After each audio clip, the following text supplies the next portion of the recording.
Bonjour et bienvenue dans le podcast Parole de druide. Je suis très heureux de vous retrouver aujourd'hui parce que on n'est pas tout seul. Alors, il y a évidemment ma druidesse préférée, Joël, qui est là. Bonjour Coucou Joël. Christophe. Et puis on a un invité de marque qui, qui s'appelle Bernard. Je vais laisser Joël en parler un petit peu parce qu'elle le connaît mieux que moi. Et puis on va papoter pendant à peu près 1 heure, je pense, sur des sujets passionnants autour de la religion. Donc, je te passe la main, Joël, avec grand plaisir. Et en tout cas, bienvenue dans ce nouvel épisode du podcast. Merci Christophe, bienvenue à tous. Donc aujourd'hui, comme vous le savez, on vous avait promis d'accueillir quelques invités pour, ces podcasts de Parole de druide et on a eu envie d'inviter Bernard qui est sur la voie du druide, donc qui chemine dans le chemin du druidisme depuis quelques années maintenant, mais qui a un parcours particulier qui l'a amené jusque-là, qui est lié au thème de la religion. Et vous êtes nombreux à opposer druidisme et religion, ou alors à vouloir avoir plein de questions autour du druidisme, des religions, les religions, comment ça s'est passé avec le druidisme. Eh bien, du coup, c'est hyper chouette de pouvoir accueillir Bernard qui a vécu en profondeur un peu ces 2 chemins-là, en tout cas qui en vit un maintenant, tu es sur le chemin du bouddhisme depuis un certain temps. Donc peut-être Bernard, si tu es d'accord de te présenter déjà, qui tu es et après on a tout ce temps-là pour, développer ce thème fascinant qui va être le chemin entre, enfin le lien entre le druidisme et la religion. Qu'est-ce qui nous oppose? Qu'est-ce qui nous réunit? Et quelle est notre histoire à tous les 2?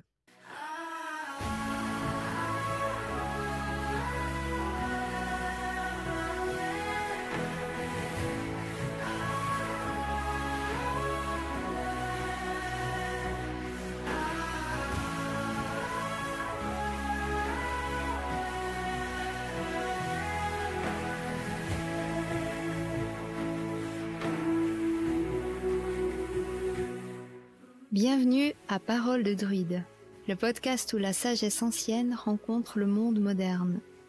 Je suis Joëlle Choton, également connue sous le nom de druidesse Adana, fondatrice de l'école de druidisme éoriane à Baule en Suisse, près de Neuchâtel.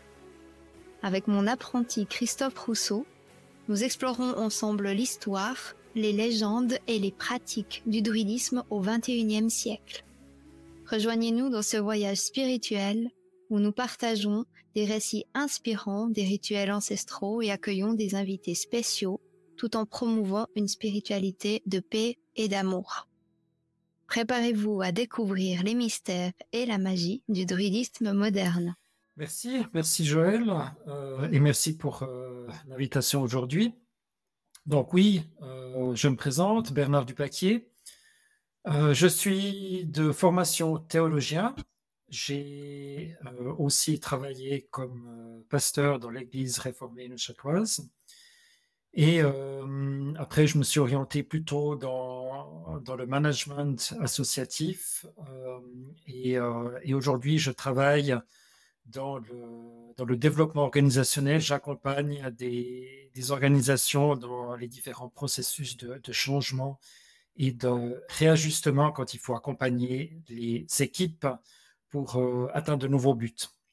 Et eh bien, ma découverte du druidisme, ça a été pour moi une grande surprise, à savoir que ça n'était pas une voie toute tracée pour moi, mais on en parlera aujourd'hui.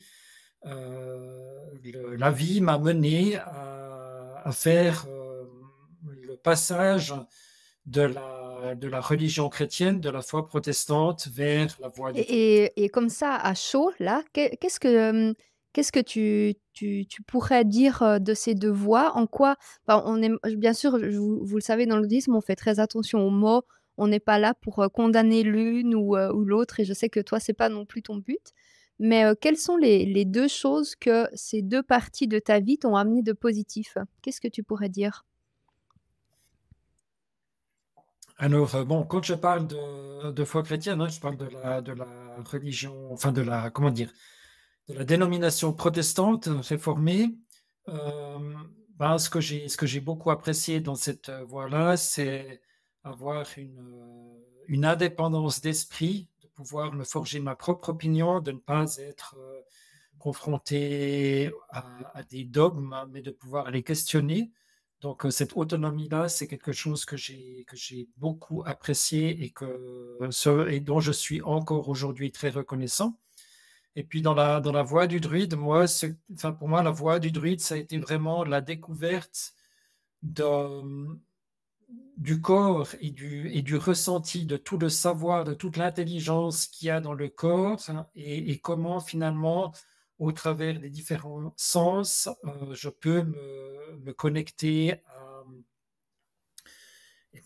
au minéral, au végétal, au règne animal. Donc, pour moi, pour aller peut-être dans une image, le protestantisme m'a permis d'être bien dans ma tête et le druidisme me permet d'être bien C'est dans mon corps. intéressant parce que tu vois, si on reprend la table d'émeraude d'Hermès le Trismégiste, qui est en fait un texte très ancien de l'Égypte, qui vient d'Égypte, et on peut lire dans ce texte tout ce qui est en bas est comme ce qui est en haut, et tout ce qui est en haut est comme ce qui est en bas. Donc, il y a de multiples traductions, mais en voilà une.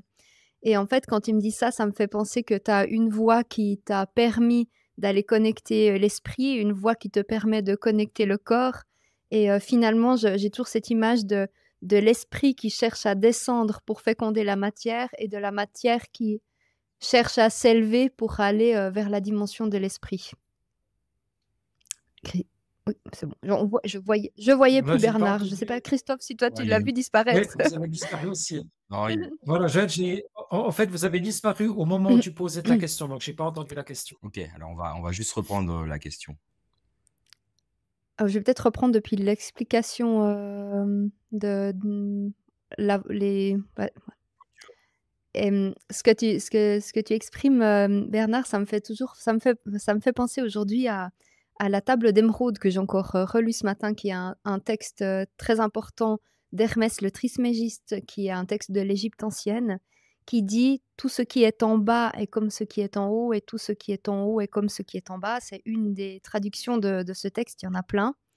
Et ce texte, ça me fait vraiment penser comme principe fondateur finalement de la vie, c'est, bah, avoir l'esprit qui cherche à féconder la matière, et la matière qui va chercher à s'élever vers l'esprit, et que c'est dans la réunion de ces 2 choses qu'on vit l'expérience. En tout cas, dans le bouddhisme, on a aussi beaucoup gardé ça, et ça me fait penser, je ne sais pas si c'est quelque chose que tu as pu constater, comme si tu as eu une voix qui a nourri ton esprit, une voix qui vient nourrir le corps, et puis maintenant, bah, il y a cette réunion qui peut peut-être se faire comme un peu un mariage à l'intérieur de toi.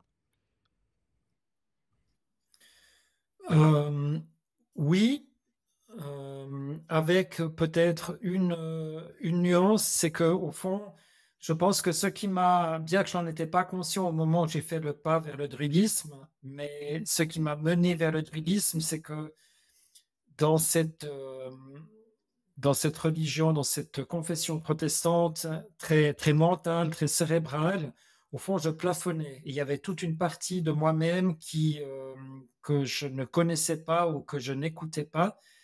Et j'en étais à un point où je n'avançais plus. Donc, pour moi, je pense que dans mon cheminement, les deux étapes, hein, sont importantes, mais au fond, il m'a fallu comme quitter le protestantisme et quitter la tête pour entrer dans le corps. Mmh. Et puis, bien évidemment, je prends avec moi comment dire, tout un héritage que je continue à faire fructifier, mais je le fais fructifier en dehors du Donc tu as eu protestantisme. besoin de Oui. quitter en fait, l'Église protestante, si j'entends bien, pour faire ce passage? Oui, effectivement, je l'ai quitté, non pas que, enfin, il y avait aucune obligation. Je pense il y avait pas d'obligation du côté du protestantisme, ni d'obligation du côté du druidisme. Mais pour moi, c'est un pas qui faisait sens parce que, au fond, j'avais cessé de vibrer dans l'énergie du protestantisme. Et pour aller plus loin, il fallait comme que je ferme Mmh. cette porte. Je ne l'ai pas claqué, mais Mmh. je l'ai fermé pour pouvoir passer à autre chose. Ouais, Ouais, vas-y, vas-y, c'est intéressant. Ouais, je prends le dans le relais. coaching. C'est intéressant parce que c'était ça que j'allais poser comme question. Est-ce que tu continues à pratiquer les deux fois finalement? Et puis finalement, non, t'as dû fermer un peu une porte pour en ouvrir une autre. Ça, c'est intéressant. Mais du coup, c'est quoi qui t'a amené au druidisme, du coup? Pourquoi le druidisme, finalement? Pourquoi pas autre chose? Eh bien, pour ce qui m'a amené au druidisme, en fait, c'est un concours de circonstances, c'est-à-dire que je suis arrivé à un moment donné dans mon parcours où beaucoup de portes étaient fermées et en même temps, je pressentais à ce moment-là, alors quand j'étais dans cette espèce d'impasse, tout à coup, il y a quelque chose qui s'est ouvert pour moi au niveau de mon contact avec les arbres, où j'ai commencé à ressentir la présence des arbres. Et c'est ça, au fond, cet appel des arbres qui m'a mené vers le druidisme, où j'ai cherché à me former en sylvothérapie. Par la sylvothérapie, je suis arrivé au druidisme. Au fond, c'est comme ça que je suis entré dans cette voie-là. Je parlais de plafonnement de la tête à un moment donné, et puis là, c'est les arbres qui sont venus me chercher. Et puis j'ai suivi le fil, et je suis arrivé dans la voie du druide. Et pour répondre à la première question, non, en fait, je ne pratique plus du tout la foi protestante, mais c'est quelque chose avec quoi je suis totalement en paix. C'est dans la vie, on a des moments où on s'abreuve à une source, puis après, il faut passer à autre chose. Et pour moi, c'était évident que le moment était venu de passer par autre chose. Je suis reconnaissant de ce que j'ai gagné dans cette voie-là, des amitiés que j'y ai, mais j'ai passé à autre chose et je vois pas de raison d'une manière artificielle, de continuer à tirer parti d'une voix qui ne me fait plus vibrer. C'est autre chose qui me fait vibrer aujourd'hui. Alors, bon, juste pour la petite histoire, c'est rigolo parce qu'on a un point commun, parce que moi aussi, c'est les arbres qui m'ont amené au druidisme, donc c'est marrant. Voilà, donc je suis pas le seul, du coup, ça me rassure. Alors, je me doutais bien que je n'étais pas le seul, mais voilà, moi aussi, je suis arrivé par la sylvothérapie. Par le Shinrin-yoku même, on va dire, je suis passé par la voie japonaise, moi, mais c'est exactement ça qui m'a amené au druidisme. Alors voilà, on a été appelés aussi par les mêmes êtres. C'est bah, Exactement. c'est normal en même temps, c'est l'arbre monde du druidisme, il fait son travail. Il réunit son clan. Oui. Il œuvre dans la trame. Ouais, mais c'est sympa, j'aime bien. J'avais quelque chose, j'avais assez envie de développer avec toi, Bernard. C'est, tu sais, au tout début de la tradition druidique, dans le temps des Celtes, en fait, on était aussi dans une forme de christianisme, et les druides et les chrétiens se sont beaucoup côtoyés, et ils ont eu beaucoup de choses en commun au début, et souvent, justement, pour dire, bon, on a tendance un peu à opposer les religions dans notre société, mais moi, tu sais comment je suis, j'aime bien trouver les points communs et les sortes de racines communes. Pour toi qui a pratiqué longtemps la tradition chrétienne et qui maintenant t'intéresse depuis quelques années, en tout cas suffisamment, j'ai l'impression, pour avoir déjà un peu plongé dans le druidisme, qu'est-ce que tu verrais comme questionnement commun que ces deux pratiques pourraient avoir? Ou vision commune peut-être de la vie, ou des choses comme ça. J'aime bien les choses qui sont en commun. Oui, je vois bien ce que tu veux dire. J'ai de la peine à te répondre à un niveau dogmatique, parce que j'ai le sentiment que la foi chrétienne, quand elle est libérale, quand elle est ouverte, elle peut s'adapter à beaucoup de choses. Et puis le druidisme n'est pas dogmatique.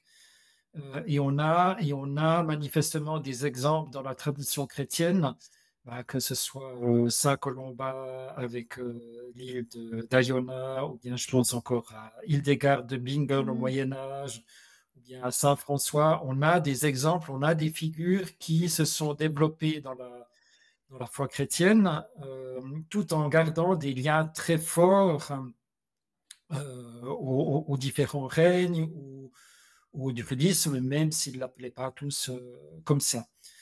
Donc manifestement, il y a des passerelles qui existent.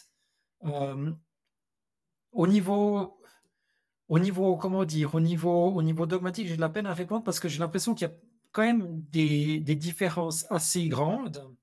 dans la mesure où la foi chrétienne, elle est orientée sur la figure du Christ. Si on est catholique, il y aura aussi la figure de Marie, mais c'est orienté au fond sur un monothéisme, alors que dans la voie druidique, pour moi, on est vraiment en lien avec plusieurs règnes. On n'est pas en interaction seulement avec Dieu, on est en interaction avec le monde entier. Et pour moi, ça c'est quelque chose que personnellement, je n'arrive pas à réconcilier. Mais je constate que d'autres peuvent le faire et que ça ne me pose pas de problème. Donc, à la bonne heure.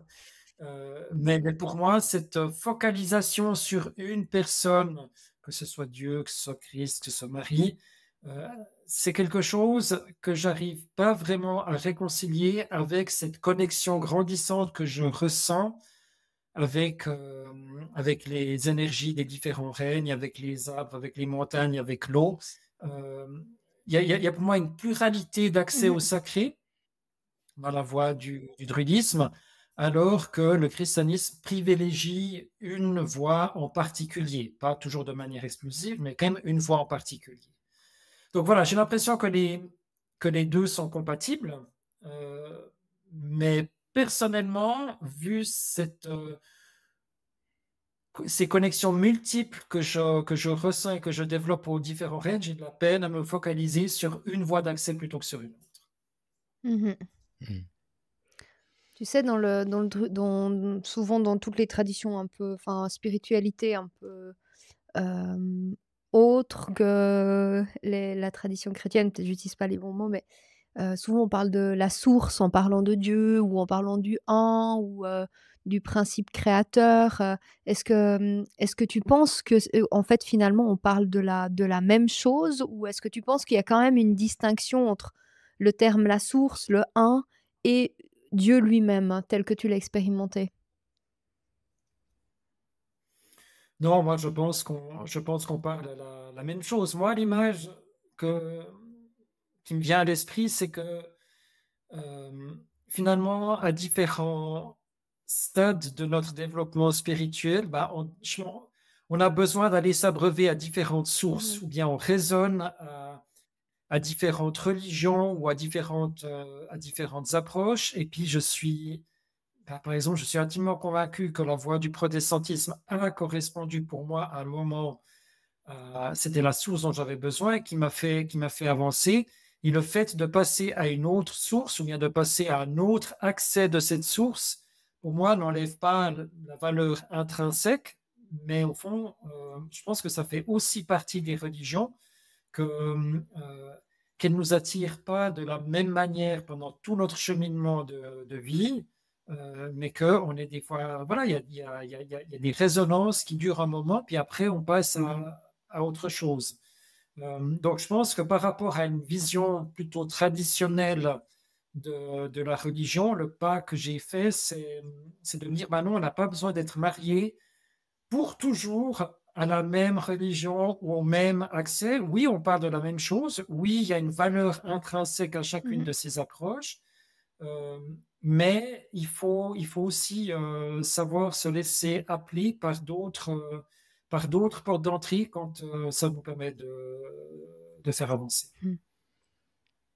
Que tu... Oui, je m'interrogeais sur le.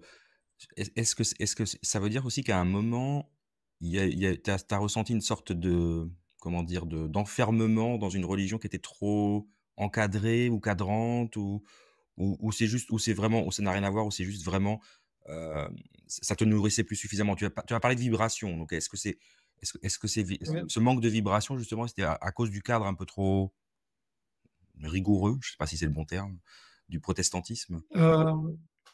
Alors, oui et non, c'est-à-dire que le protestantisme tel que je l'ai vécu, c'est un protestantisme très ouvert, très libéral.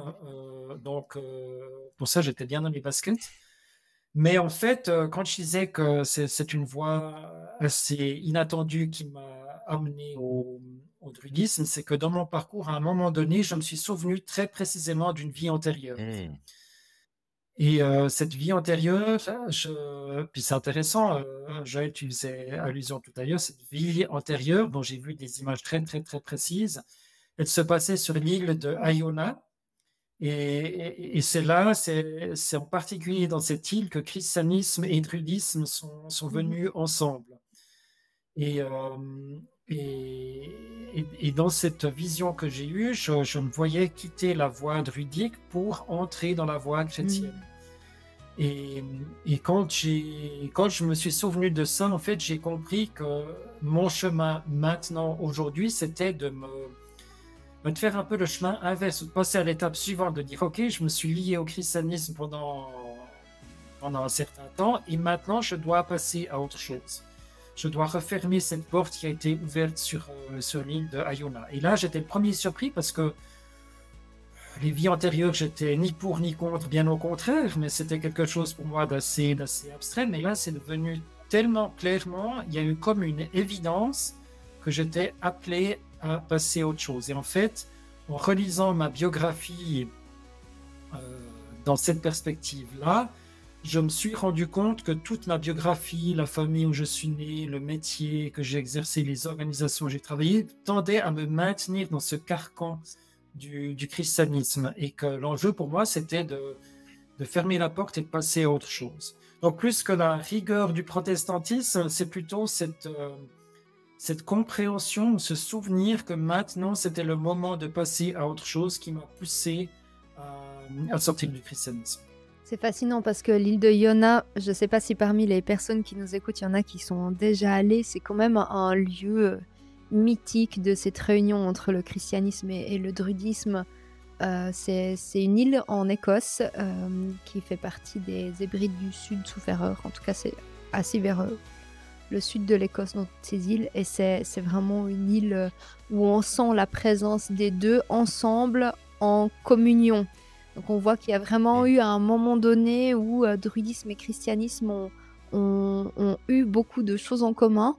Et puis voilà, après, ce qui les a différenciés, c'est vraiment cette vision soit polythéiste et observation de la nature, vraiment beaucoup dans le druidisme, une forme de vénération de la nature qui était le chemin vers le sacré.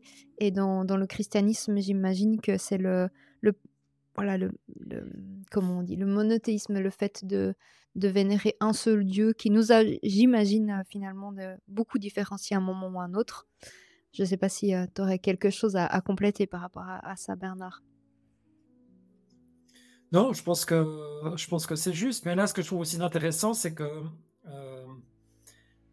au-delà de ma propre histoire et de mon propre parcours, finalement, on a commencé à mettre des barrières, comme d'un côté et de l'autre. Et ces barrières ne sont dans l'absolu pas forcément nécessaires. Mais pour moi, il y a une certaine logique. Effectivement, je pense qu'au fil du temps, l'Église est devenue une structure avec sa propre hiérarchie, avec sa propre énergie, et que voilà, on était dans des dynamiques très, très différentes qui fait qu'à un moment donné, les voies se sont séparées. Oui, puis il y a eu la volonté d'aller vers, dans ce que j'ai pu aussi observer, et j'essayais de comprendre aussi, voilà, comme j'ai dit depuis le début, moi j'essaye toujours à réunir plutôt qu'à séparer, mais j'essaye de comprendre aussi ce qui s'est passé, et je peux tout à fait comprendre qu'à un certain moment donné, une religion cherche à aller au but ultime finalement, à la compréhension et à s'adresser au plus loin qui est finalement la création, l'énergie même de la création, et chercher à dire, on enlève tout ce qui est un peu intermédiaire, et maintenant on s'adresse plus qu'au principe créateur. Et franchement, c'est une super idée. Peut-être là où c'est dommage, c'est qu'en fait on a enlevé tout ce qu'il y a au milieu. Oui, puis pour moi, il manque une polarité. C'est-à-dire que je pense que le christianisme, aussi tel que je l'ai vécu dans le protestantisme, c'est vraiment très fort dans la tête. Et à force de s'orienter vers la source de la création, pour moi, la religion, c'est comme déconnecter du corps. Et dans mon histoire à moi, dans mon parcours à moi, à un moment donné, bah, c'était plus satisfaisant. C'était une polarité qui était trop, c'était de la monoculture quelque part. Donc moi, j'ai eu besoin de revenir, de retrouver cet équilibre euh, entre le corps et la tête. Et puis pour revenir à ce qu'on disait tout à l'heure, moi, enfin, à ta première question, Joël, par rapport à voilà, qu'est-ce que je garde des deux héritages? Bah, pour moi, j'ai vraiment très besoin maintenant de pouvoir me connecter au sacré vis-à-vis de mon corps. Et en même temps, bah, je garde, comment dire, je garde mon esprit de critique. Je continue à essayer de comprendre ce qui se passe, de mettre des mots sur ce que je mets, mais je suis plus uniquement dans la tête. Je suis dans la tête et dans le corps. Et ça, pour moi, c'est ce qui peut-être au bout d'un moment manque à une religion quand elle vient tellement institutionnalisée qu'elle en devient abstraite. C'est une, belle remarque parce que finalement tout le monde a besoin d'une forme de spiritualité dans sa vie. Quand j'écoute en tout cas la tienne, c'est un besoin que tu as eu depuis toujours et je pense que c'est l'humanité, enfin peut-être on peut aussi parler de ça, la notion de spiritualité. Pourquoi est-ce si important? Mais finalement une spiritualité c'est aussi, la vie et donc du coup, quand elle nous déconnecte de la vie elle-même, continue-t-elle d'avoir un sens réel pour la personne? Oui, oui, oui, Mmh. oui, absolument, absolument. Et puis pour moi, revenir dans le corps, c'est aussi revenir dans le présent. Et puis, encore une fois, il y a beaucoup de nuances parce qu'il y a 1000 formes de christianisme et 1000 formes de Mmh. protestantisme, mais de manière très générale, quand même, le christianisme a, au fil du temps, mis beaucoup l'accent sur la vie après la mort. Euh, en fait, au détriment de tout ce qui se passe ici dans le présent. Et pour moi, ça, c'est aussi une différence de polarité entre la voie druidique et la voie chrétienne. Non seulement, enfin, la voie chrétienne est entrée dans la tête et projetée vers l'avenir, et le druidisme est entré dans le corps et dans l'instant présent et dans tout ce que l'instant présent et les relations que je peux avoir avec la nature, avec le monde visible et invisible autour de moi, tout ce que ça peut m'apporter. Et je pense effectivement que c'est important pour qu'une religion soit vivante, qu'elle ait vraiment ces deux aspects, Mmh. qu'elle ne soit pas uniquement dans l'avenir, euh, mais qu'elle soit aussi à l'écoute de ce qui se passe ici C'est et marrant que tu maintenant. parles de ça parce que finalement dans les spiritualités actuelles, on donne aussi encore beaucoup de poids à l'âme. J'entends encore souvent le discours de dire: «Ben, tout ce que je vis là maintenant, je fais attention parce qu'au moins dans la vie d'après». Même dans la Oui, réincarnation, ouais, il y a ça. Dans la vie d'après, ça sera pas aussi dur que maintenant. Ou alors, ah ben, ouais, bon, là c'est dur, mais ben, je vais me désincarner, ça ira mieux dans l'autre monde. Et en fait, ça reste encore, c'est fou, ouais, hein, malgré qu'on est sur des traditions plutôt orientales, ça reste ce truc de dire, ben voilà, je me réjouis d'après. Alors que c'est vrai que dans le druidisme, en fait, on se ouais, réjouit de maintenant. Ouais. exactement, Mmh. On exactement. donne encore Ouais, ouais. beaucoup de Mais poids. c'est Bon, pour rendre justice au protestantisme, c'est aussi une forme de christianisme qui a aussi beaucoup poussé à arrêter de se projeter dans l'avenir et puis à se concentrer sur la vie présente. Donc, comment dire, cette intuition que le maintenant est intéressant, il est aussi à l'origine du protestantisme. Au fil du temps, là, on est reparti se projeter vers l'avenir hypothétique. mais c'est ouais, c'est vrai que c'est une religion plus pragmatique quand même alors moi, je suis de confession catholique, jamais été, très pratiquant parce que, j'ai vite compris en fait, j'ai été très, spinozien, mais sans avoir lu Spinoza, mais ça me paraissait évident que pour moi la nature c'était voilà, la source, la nature, c'était la source de toute chose finalement et que les catholiques l'ont personnifié, en le nommant Dieu et puis en lui mettant une barbe avec, voilà une tête d'homme. Ce qui est un peu enfin, ce qui pour moi, jeune enfant, était un peu bizarre. Je trouvais ça très compliqué et c'est vrai que le protestantisme, je vais y arriver, est plus pragmatique. Mais j'aime bien ce rapprochement du druidisme et du temps présent. Moi, je suis un fan de Eckhart Tolle Mmh. et qui a voilà, sa philosophie de base, c'est quand même, vivre le moment présent. Ce qui a été pour moi une grande révélation, bien avant que je connaisse le druidisme d'ailleurs. Je trouve ça intéressant et ce qui est marrant, c'est que tu parles, je livre un peu tout en vrac parce que tu as dit des choses super intéressantes. de confession catholique, ce qui a déclenché chez toi ton changement, c'est une vie antérieure. Le rappel, la souvenir d'une vie antérieure, ce qui est totalement à l'encontre de ce que pensent les catholiques, puisque pour eux, on se réincarne pas, puisqu'on va au paradis ou en enfer. Et donc, t'as quand même, t'avais quand même une ouverture à d'autres choses. T'étais quand même très ouvert à des choses qui sont pas forcément des enseignements classiques du catholicisme pour te dire, ouais, j'ai revécu une vie antérieure. C'est assez surprenant. Oui, bon, dans le protestantisme, les vies antérieures ne sont pas ne font pas non plus partie comment dire, de la foi protestante, mais je dirais deux choses. La première, c'est que voilà, je viens d'une aide du protestantisme très ouverte qui donne fondamentalement cette liberté, finalement, de faire ses propres expériences et puis ses propres découvertes. Donc, quelque part, de là d'où je venais, c'était, même si ça faisait pas partie des règles, disons que j'étais encouragé fondamentalement à faire mes propres découvertes et à me forger ma propre opinion. Et comment dire, cette vie qui s'est présentée à moi, c'était d'une telle évidence.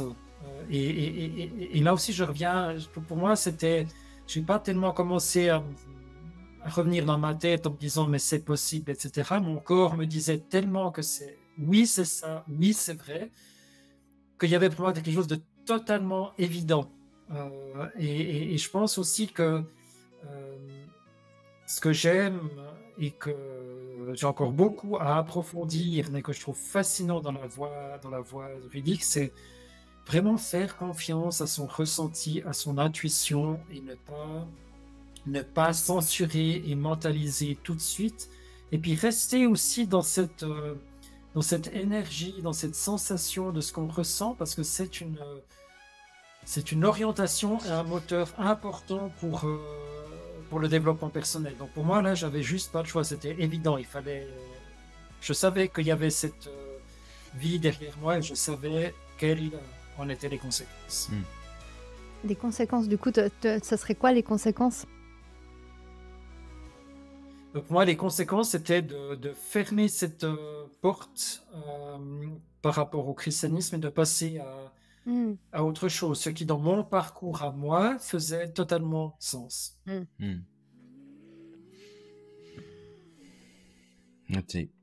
Et ce que je trouve intéressant, c'est que, encore une fois, je ne suis pas parti parce que j'étais fâché et tout, mais je remarque maintenant que j'ai refermé la porte, que j'ai une légèreté, que j'ai aussi une énergie totalement différente dans ma vie et qu'il y avait que je tirais, que j'étais relié à une énergie et à une tradition qui vraiment ne me poussait plus en avant, mais qui me tirait en arrière. Et le fait de pouvoir fermer la porte et couper ce lien a été très important pour moi pour pouvoir continuer à me développer. Encore une fois, dans l'histoire que je raconte, pour d'autres, il y a peut-être d'autres énergies plus lourdes et qui trouvent de la légèreté dans la foi chrétienne. Moi, c'était l'inverse. Mais pour moi, il y a vraiment une différence dans mon énergie, dans ma posture, du fait d'avoir pu fermer cette porte. C'est important les choix dans la vie, de pouvoir se dire, là maintenant, je fais le choix de fermer un livre pour en ouvrir pleinement un autre. On est plutôt dans une société, j'ai l'impression, qui est tellement permissive qu'en fait, on a plutôt tendance à dire, vas-y, laisse les livres ouverts, on sait jamais, ça peut servir. Mais je trouve que c'est important de faire des choix aussi au niveau de l'énergie, parce que quand on a un livre ouvert, c'est tout le temps un peu une énergie qui est là au cas où, puis ça prend de la place en nous et de faire le choix de le fermer, ça fait Oui. j'imagine que tu as dû sentir la différence. Alors, vraiment, du jour au lendemain. Et puis, c'est vrai que les religions, c'est quand même une énergie extrêmement puissante qui est alimentée par des millions de personnes au fil du temps. Donc, le fait de faire le choix soit d'y entrer, soit d'en sortir, c'est pas anodin. On entre dans une dynamique, on prend une énergie qu'on porte avec soi qui selon les personnes peut être plus ou moins lourde ou légère, mais on est relié à quelque chose. Et je pense effectivement que c'est important de pas garder trop de livres ouverts en même temps, parce que sinon on n'a pas vraiment la force ou l'énergie de pouvoir se projeter dans quelque chose de nouveau. Et ça a consisté en quoi pour toi concrètement de sortir de enfin du coup, qu'est-ce que tu as dû faire pour, sortir de l'Église chrétienne? Si tu es d'accord de raconter. Bah, oui, oui, bien sûr. Alors, il y a deux choses. C'est-à-dire que quand on est enfin, ordonné comme consacré, pardon, comme pasteur dans l'Église protestante, ben, il y a, comment dire, il y a un culte, donc aussi c'est un acte énergétique où finalement une communauté reconnaît que la personne est digne et capable de jouer ce rôle, donc on prend toute une énergie avec soi. Et puis au niveau de la théologie du protestantisme, en fait, on devient pasteur à vie. Donc moi, j'étais confronté au fait de devoir comme couper comment dire, ce lien énergétique.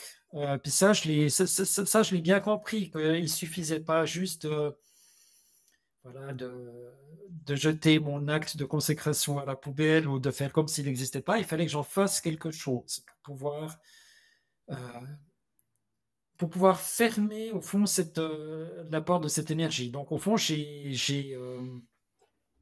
fait un rituel pour moi, parce que je pense aussi que les rituels, c'est très important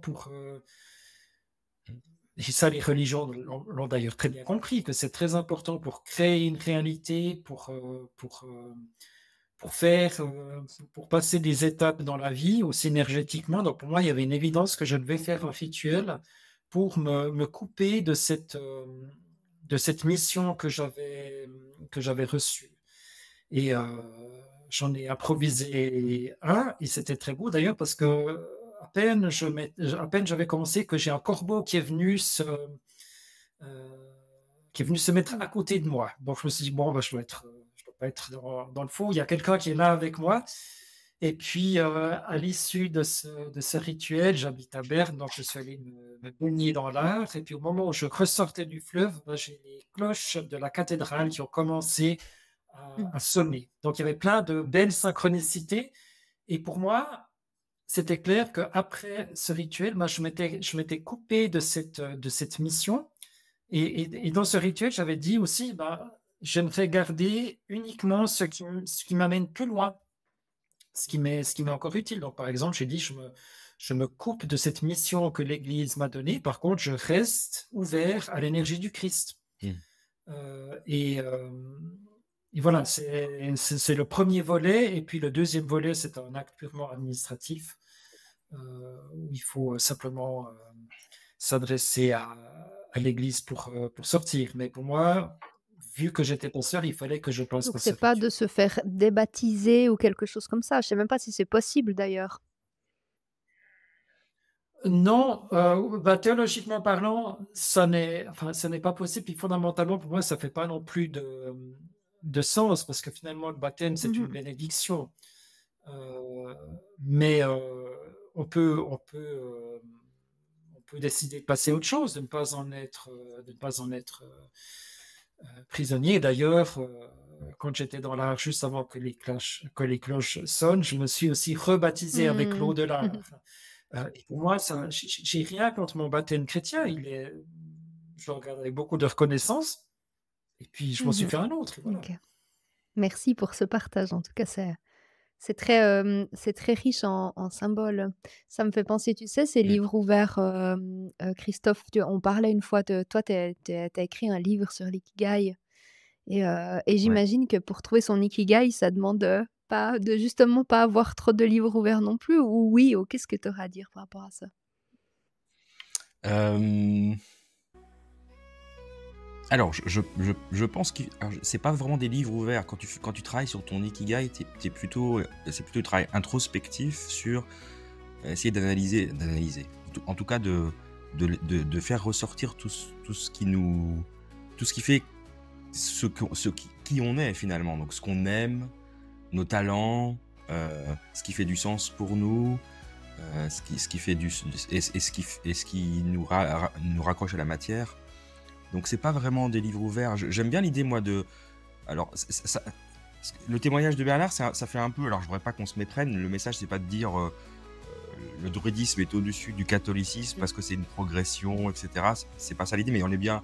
Je peux comprendre qu'à un moment, si on pense que ça ne nous nourrit plus et qu'on passe à autre chose, on ferme. C'est comme dans un couple, finalement. On ferme l'histoire d'avant et puis on ouvre celle d'après. Donc, alors moi j'aime bien avoir plein de livres ouverts, mais c'est parce que je suis très curieux que j'ai besoin d'être nourri, mais c'est différent. C'est pas la même image, je pense. Moi, je comprends bien l'image de Bernard, parce que ça me parle beaucoup. L'idée du rituel, c'est génial.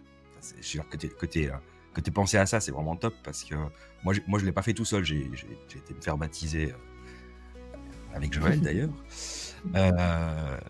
Donc j'ai mon baptême catholique et mon baptême druidique. Donc toi, tu l'as fait toi-même. Ça, je trouve ça encore plus puissant. Je trouve que c'est magnifique. Et puis, je pense que c'est bien de fermer des livres.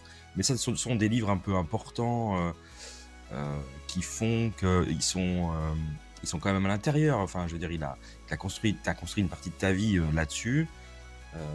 Ça t'a nourri pendant de nombreuses années. Et puis maintenant, il y a une espèce d'évolution qui n'est pas une règle, qui est comme ça.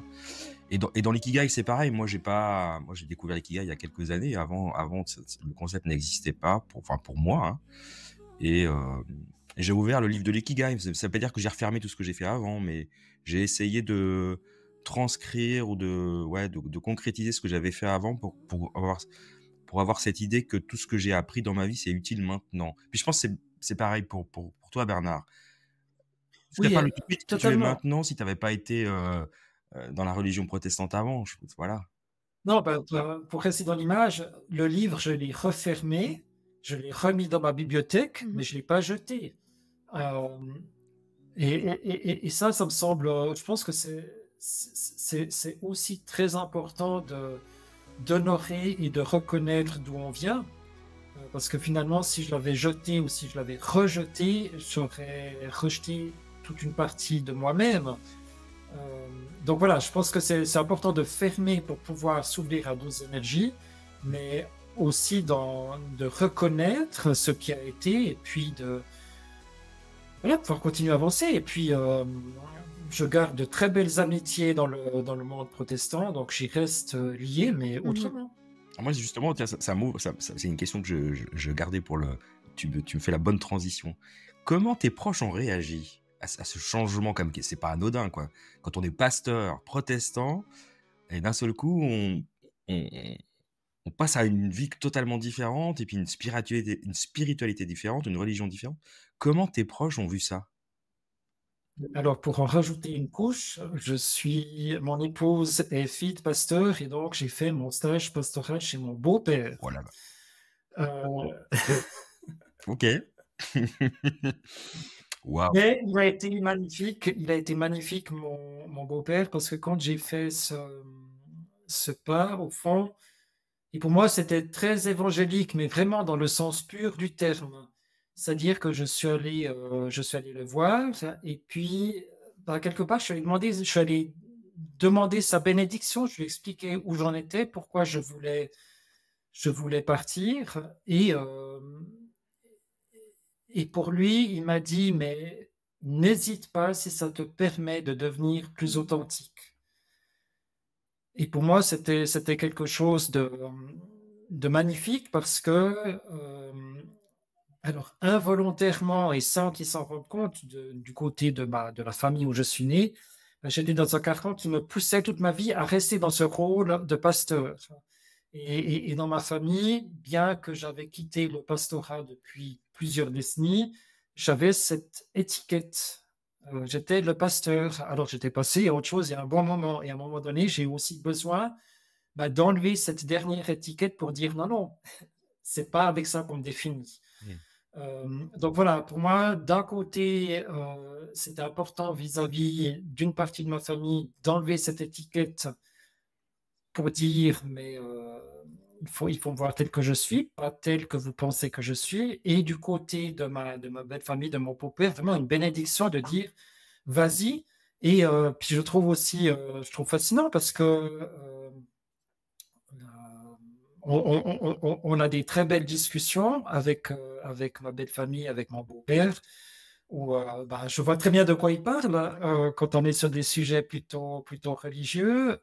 Et puis, je peux en même temps occuper mon propre créneau et puis dire là où je vois les différences.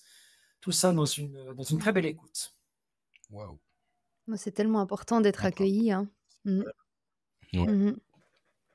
Ouais. C'est là qu'on Et pardon. Ah non, vas-y, La notion de liberté dans les religions, elle est tellement importante, ouais. en fait. C'est beau ça. Oui, et puis je pense que c'est aussi, pour moi, ce qui est. Je pense qu'il faut aussi se garder. On le sait bien que les systèmes religieux peuvent aussi être très enfermants, hein, avec tous les fondamentalismes qu'on connaît.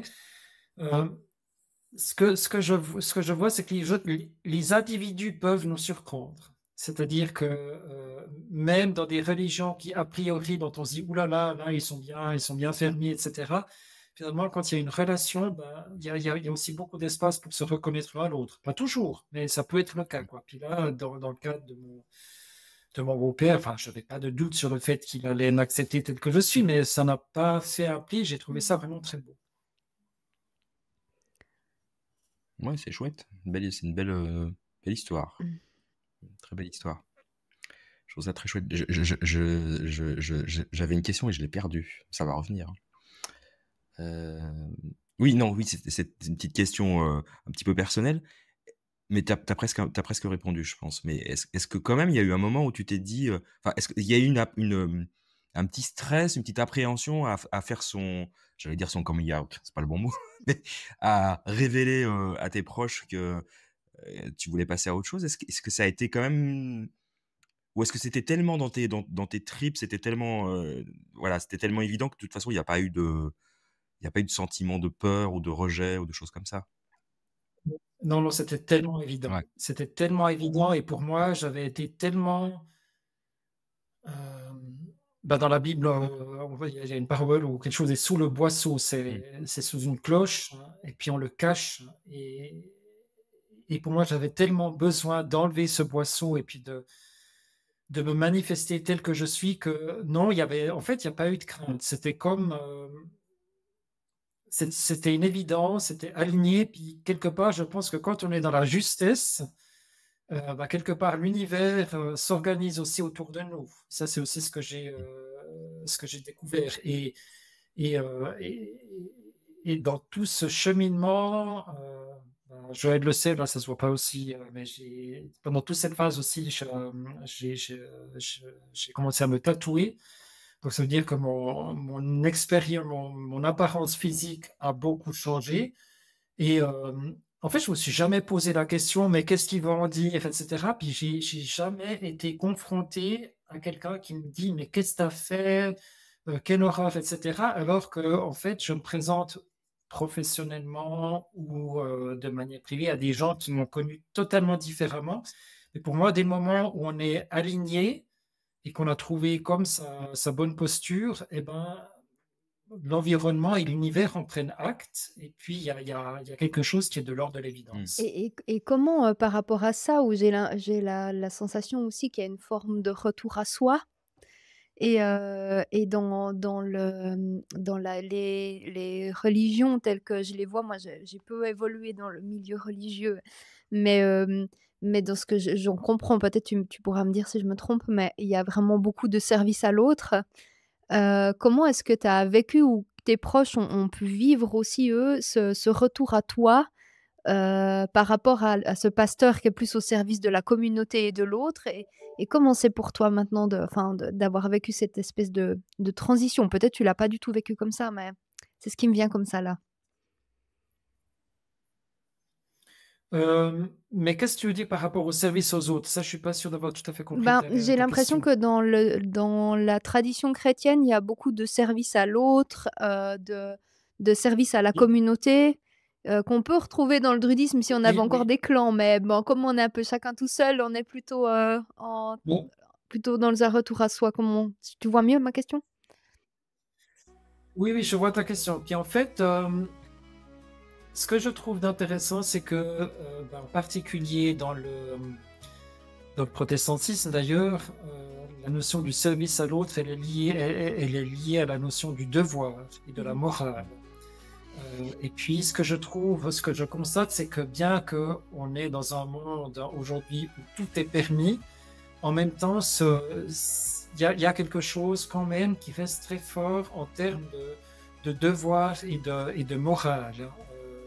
Finalement, aussi parce que à force de vouloir, c'est comme si à force de vouloir s'en distancier, eh ben, quelque part on se définit, mais en porte-à-faux, mais toujours contre le devoir et la morale. Donc ça reste quand même très puissant. Moi, ce que j'ai vécu là, c'est que au fond, cette question de devoir et de morale, c'est devenu pour moi très relatif.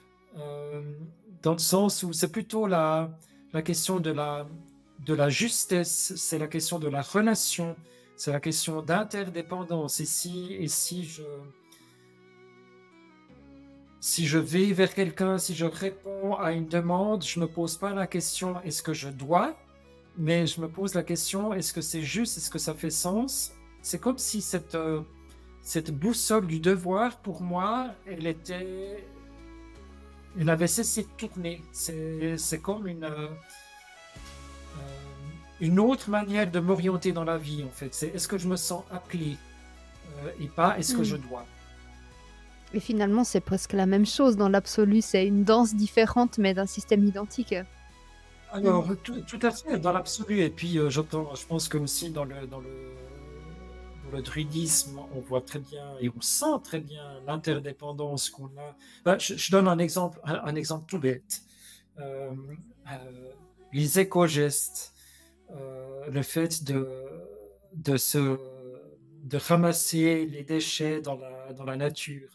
Avant, c'est quelque chose, je savais qu'il fallait le faire parce qu'il fallait sauver notre planète, etc., que c'était pas bien et tout, et je ne le faisais pas. Et, euh, et puis maintenant que je me sens connecté très fortement euh, aux arbres et aux différents règnes, pour moi, c'est quelque chose, je le fais, mais je le fais pas parce que je dois, mais je le fais parce que c'est une évidence. Puis je le fais parce que je sens que c'est qu'en enlevant ces déchets quelque part, je me fais aussi du Mhm. bien à moi-même. Donc le résultat, bien évidemment, quelqu'un qui me voit ramasser, il ne sait pas pourquoi je le fais. Mais pour moi, c'est une toute autre Mm. posture. C'est une toute autre motivation. Oui, c'est dans ce sens-là aussi. On dit souvent que le druidisme, c'est pas du tout dogmatique, c'est une spiritualité. Et c'est aussi une voie qui nous invite à prendre soin de la nature, vu qu'on on sent que la nature est en nous et à l'extérieur de nous, et qu'en fait, il n'y a pas de séparation en toute chose. Et ça, c'est un concept qui est parfois difficile à expliquer, enfin, faut le vivre, quoi. Enfin, je pense que vous, tous les deux, vous Oui, l'avez vécu absolument. Oui. aussi, peut-être en lien avec les arbres, hein. Ouais. Ah ouais, complètement. Mais je me vois encore argumenter avec mes collègues de travail des fois où, ouais, l'écologie, c'est pas une évidence. Alors, moi, je suis devenu végétarien en même temps que j'ai emprunté la voie du druidisme. Bah, c'est pareil, c'est difficile d'expliquer ou de faire comprendre. Et puis à la limite, c'est pas grave, c'est comme ça. Que ça nous ouvre comme si ça nous ouvrait des évidences. Ouais, voilà, à ramasser les choses dans la nature parce que ça n'a pas lieu d'être, à peut-être manger de manière différente ou vivre de manière un peu différente, mais et sans aucune contrainte finalement. Parce que c'est une évidence, on peut pas faire Mhm. autrement. Je trouve, Mhm. hein, c'est assez bizarre à expliquer. Oui, Ouais, oui. c'est étrange parce que finalement, comme il y a pas de, à part une demande de justice, je vais reprendre juste une phrase d'une triade irlandaise que j'aime beaucoup.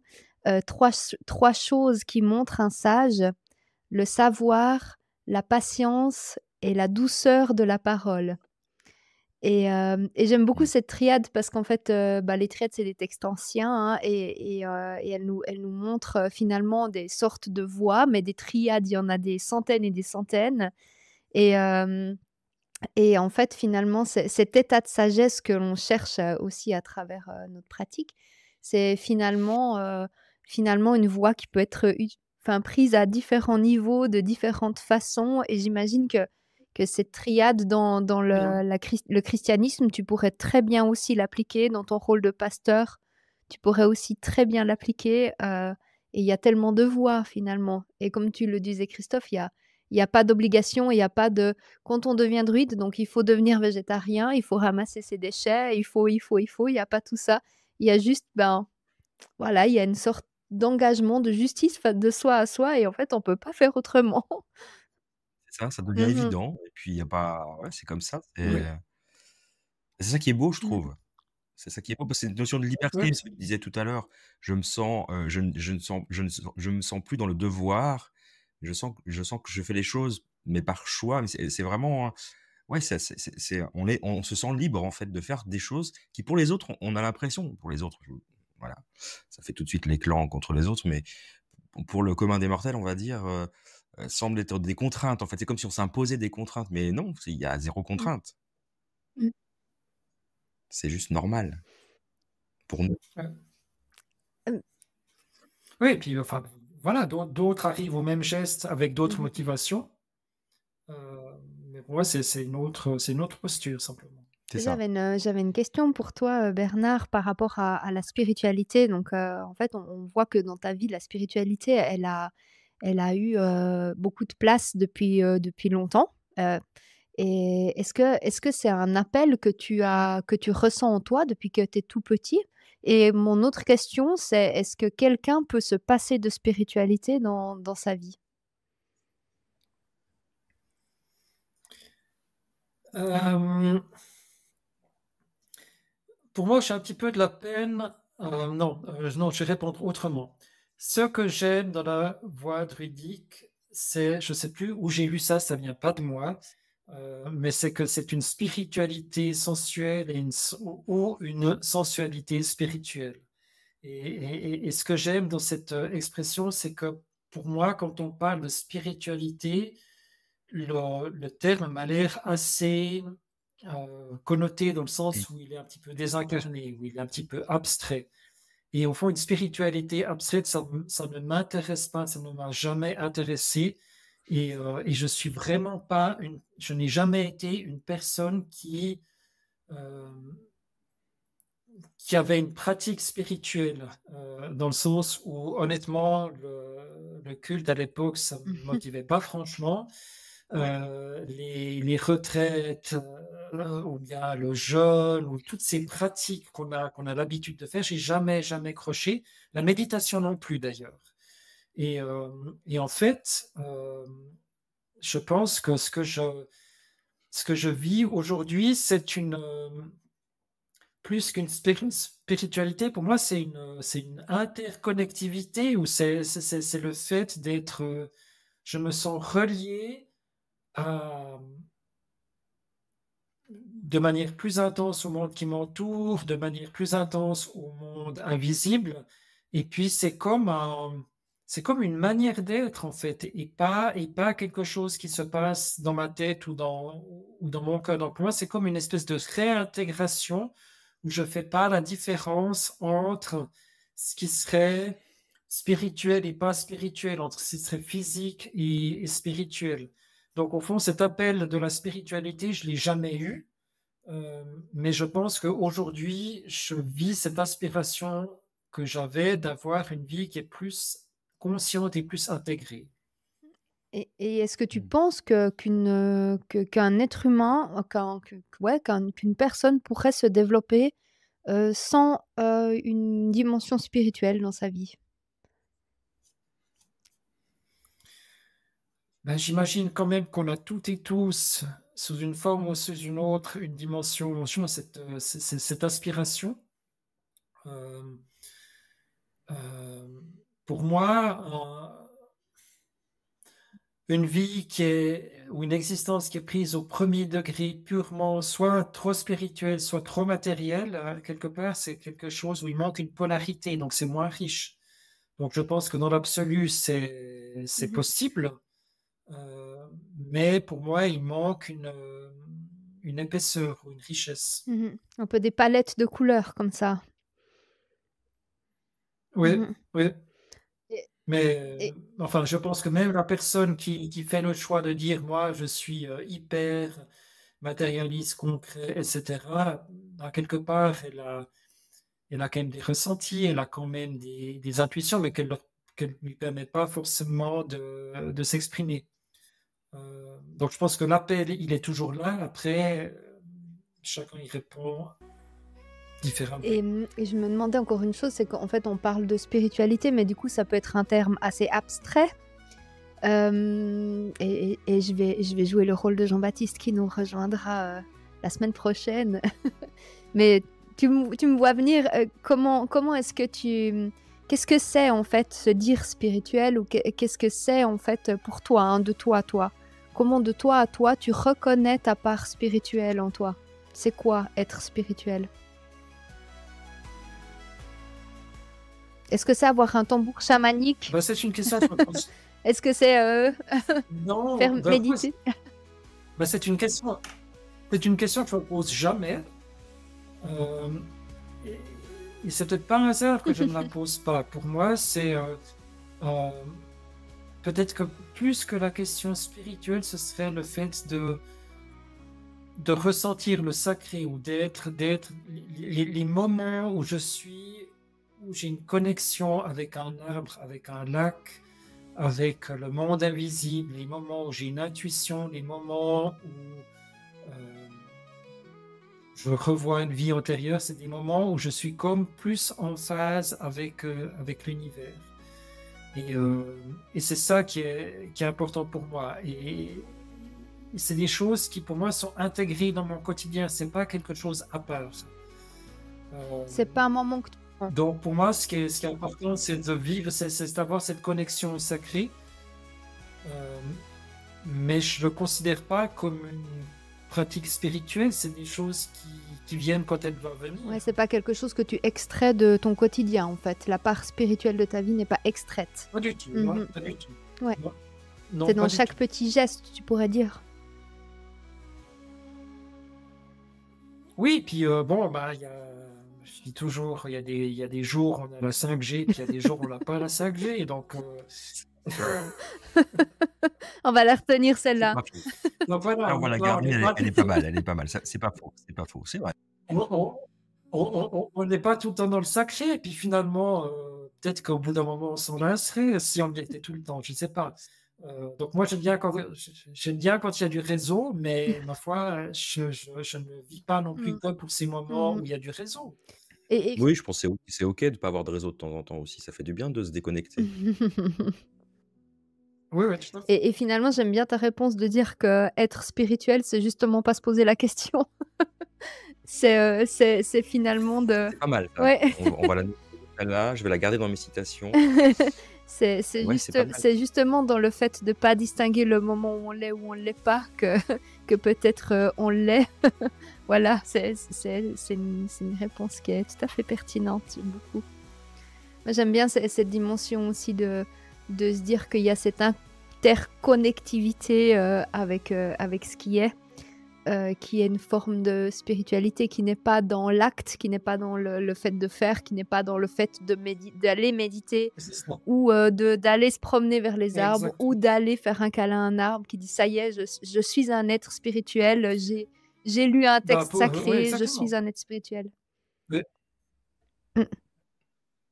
mais- Et là, en l'occurrence, les arbres, c'est toujours eux qui me parlent, c'est jamais moi je sais jamais Mhm. quand ça va venir.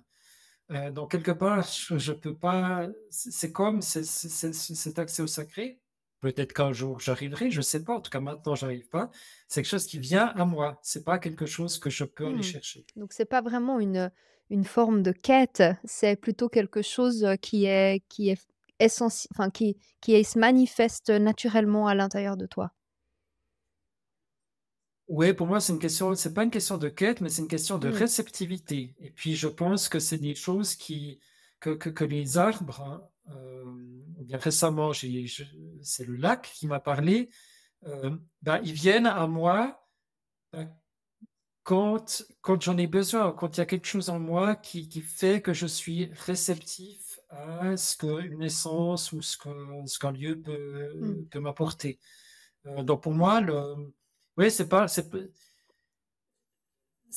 vraiment, paradoxalement, c'est vraiment pas une quête, mais c'est le fait de m'ouvrir et d'ouvrir les portes à ce qui peut venir. Donc ça demande finalement, la spiritualité demande une forme d'accueil. Oui, absolument. Ouais. On pourrait dire que ça demande une forme d'ouverture. Est-ce que quelqu'un qui serait pas du tout ouvert à ce monde-là ou à cette dimension d'interconnectivité, bah, pourrait, tout d'un coup, recevoir, un message, et sans chercher à l'accueillir, tu penses? Ben, j'en sais rien, mais je pense que si tout à coup elle reçoit un message, c'est qu'elle en a besoin. Enfin, moi je suis aussi frappé.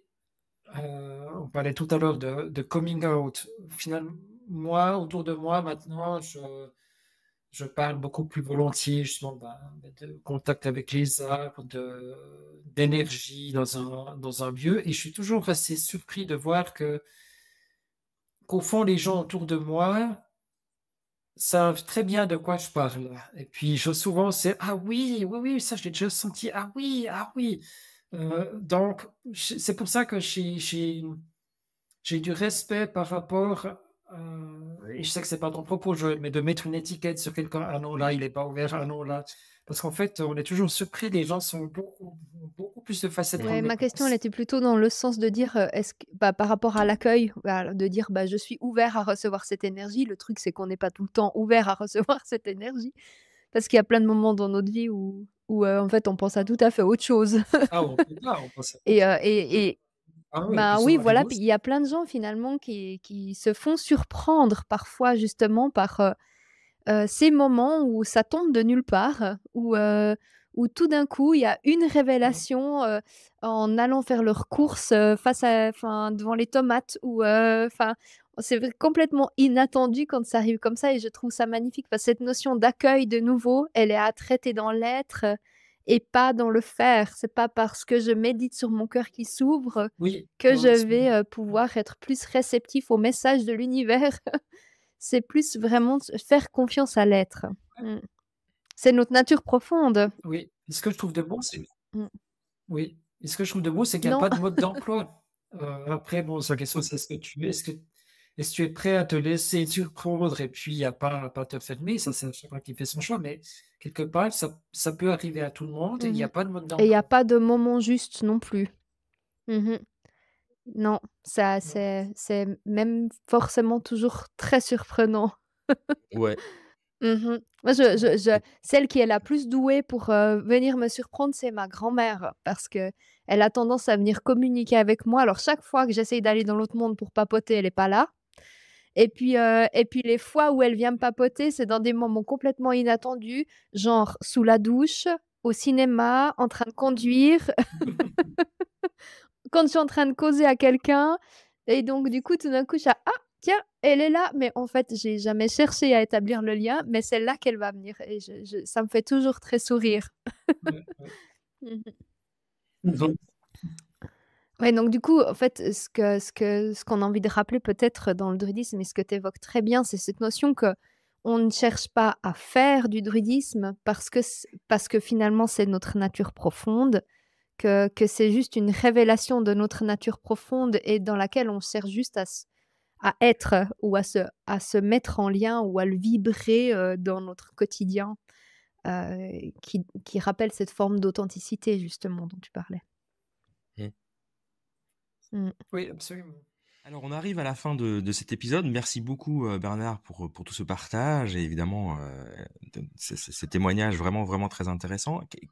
Pour résumer un peu tout ce qu'on a dit aujourd'hui, ce serait quoi pour toi le mot de la fin? Ce que tu voudrais que ce dont tu voudrais que les auditeurs retiennent, ce que tu voudrais que les auditeurs retiennent. Je parle français quand même. Voilà, histoire de conclure en beauté. Et ben moi, d'abord, encore une fois, merci pour la discussion qu'on a pu avoir à trois. Moi, ce que j'en retiens, c'est d'une part cet équilibre à Ouais, moi je toujours pense qu'on a fait rechercher et le tour quand même, on est retrouver pas mal. entre la tête et le corps, et qu'au fond, Euh, cette spiritualité, elle a besoin des deux Mm. polarités. Elle n'est Non, pas j'avoue que que dans la tête, elle doit aussi être parce que moi j'ai ancrée pas dans de questions là qui dans le me viennent corps. Et puis de le choses de deuxième point curiosité. que je Je sais pas ce retiens que de t'en notre penses, Joël. discussion, On a fait quand même c'est pas mal le tour justement là. quand on parle de spiritualité, au fond, c'est pas quelque chose d'abstrait, c'est quelque chose qui est vraiment au cœur de mon quotidien, et c'est plus une présence, un alignement et une ouverture qu'un dogme ou qu'une pratique bien particulière. Donc voilà ce que je retiens de nos échanges. Et puis j'en profite pour vous parler du livre que j'ai rédigé pour les personnes que ça pourrait intéresser sur mon parcours. Ça s'appelle Le passage du gué de Calvin à Merlin. C'est un livre qui raconte d'une part le parcours que j'ai esquissé dans notre discussion, et qui d'autre part fait aussi le lien entre la tradition chrétienne et la voie druidique, en montrant quels sont les points de convergence, mais quels sont aussi les points de divergence. Le tout est disponible sur la plateforme de ISCA Livre, ISCA-livre.ch. D'accord, on mettra le lien dans les commentaires de l'épisode avec grand plaisir.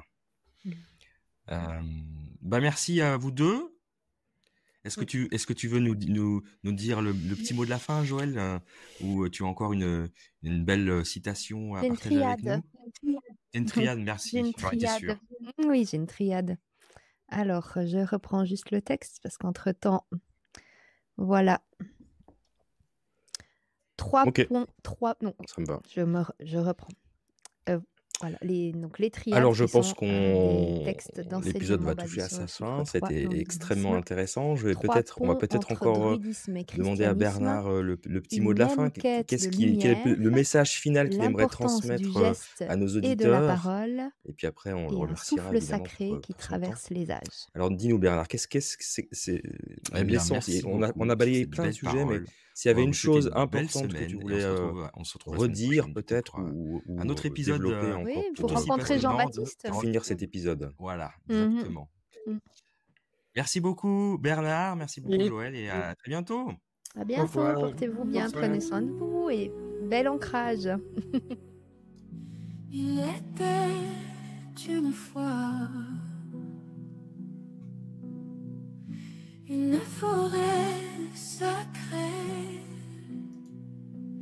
et au centre un béton et un grand chêne,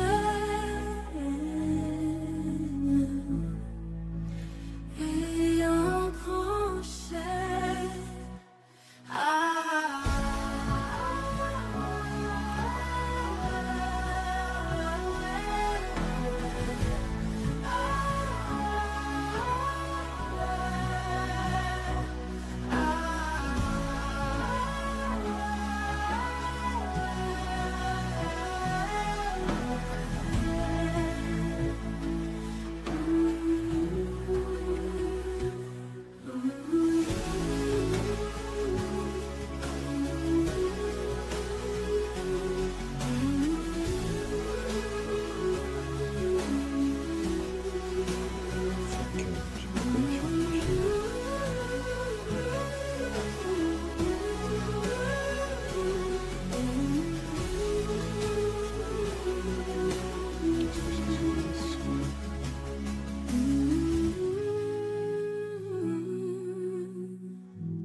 Alors ça, c'est bizarre.